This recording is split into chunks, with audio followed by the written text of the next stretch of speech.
2025-ci ilin yanvar-avqust aylarında Azərbaycana gələn turistlərin sayı ötən illə müqayisədə bir qədər azalıb. Bu dövrdə ölkəmizə əsasən Rusiya, Türkiyə, İran, Hindistan, Səudiyyə Ərəbistanı və Gürcüstandan turistlər gəlib.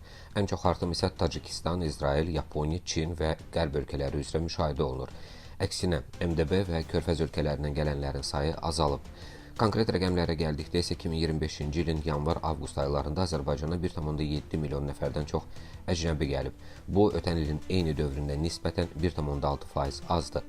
Əsas gələnlər Rusiya 25,5%, Türkiyə 16,9%, İran 7,8%, Hindistan 7,3%, Səudiyyə Ərəbistanı 4,6%, Gürcüstan 4,1%. Artım müşahidə edilən ölkələr arasında isə Tacikistan 1,9 dəfə, İsrail 1,7 dəfə, Çin və Yaponiya 1,5 dəfə önə çıxır.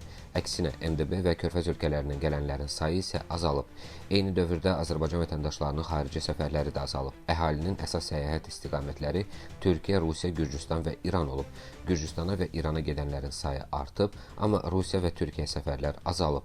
Burada da konkret rəqəmlərdən danışsaq, Azərbaycan vətəndaşlarının ümumilikdə 1,4 milyon nəfəri xaricə gedib ki, bu da ötən ilin eyni dövrü ilə müqayisədə 2,7% azalma deməkdir. Əsas istiqamətlər üzrə isə azalma belədir.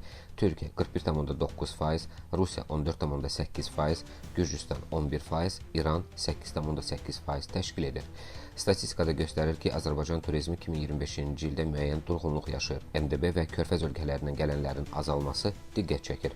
Əvəzində Qərb və Asiya ölkələrindən artım müşahidə olunur ki, bu da turizm bazarının daha çox şaxələnməsi üçün imkan yaradır.